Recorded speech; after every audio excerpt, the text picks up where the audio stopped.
There was a question about problem number 79 on section 4.2 from one of the students. So I'm going to go ahead and work it out, so hopefully this can help some of you. This is section 4.2, and the problem is number 79.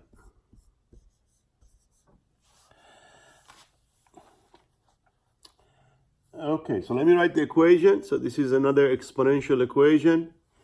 We have 27 raised to the power of 4x, and that is equals to 9 raised to the power of x plus 1.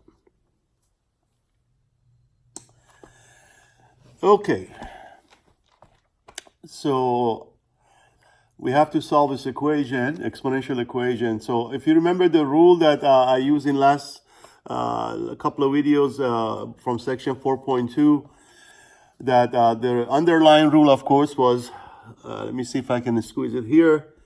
If a to the m equals a to the n, then m must be equal to n. Okay, so if you remember, this was the rule that we used to solve those particular exponential equations in section 4.2. Okay, so we're going to use the same rule. It's actually a very interesting problem. I'm glad the student asked about it, because usually in our,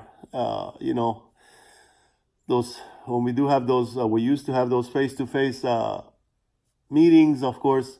I always remember most of the time somebody asked about this one. So usually I do give an example in class similar to this one, so that I can help them with this homework. But since obviously I didn't do that, I'm going to go ahead and try to quickly tell you the plan of action before we do it, okay? So obviously the rule says if you have two equal expressions with the same base, then of course you can drop the bases, and just that implies the exponents must also be equal, okay?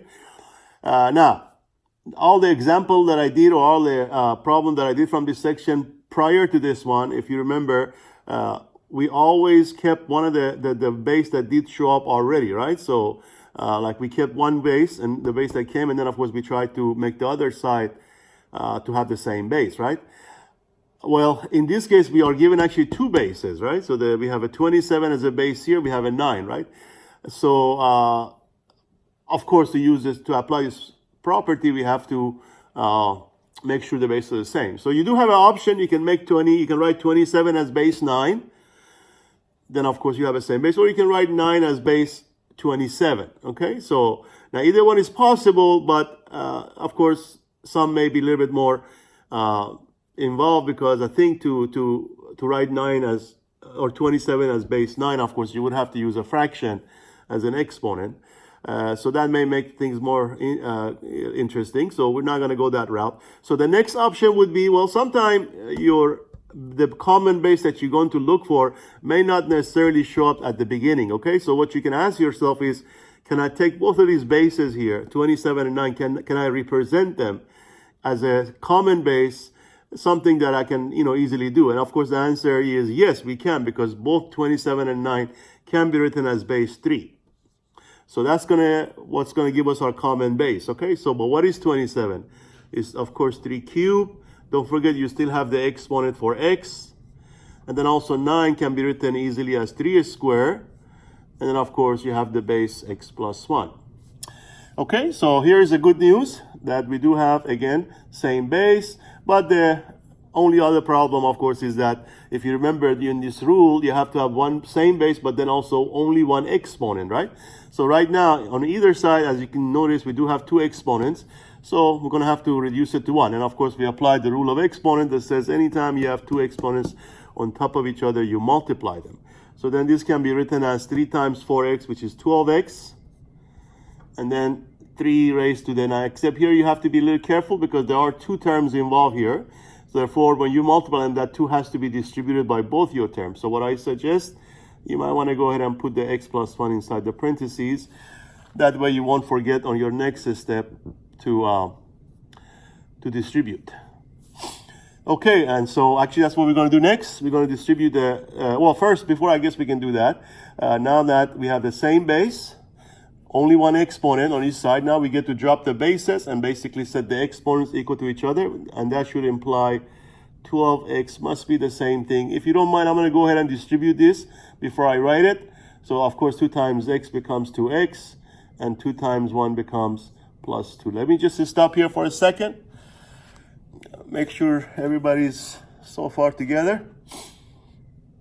Of course, I can't look at your faces anymore to see that, but obviously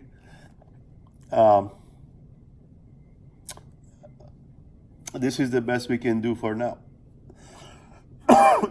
Excuse me.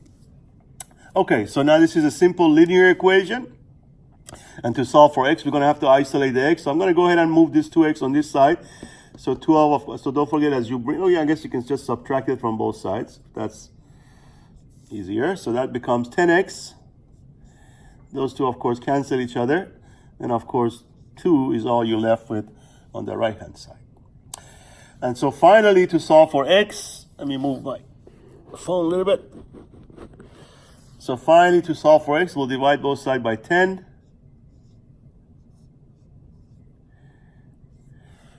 And so this implies, now don't forget also to reduce your fraction. The 2/10 of course reduces to 1/5.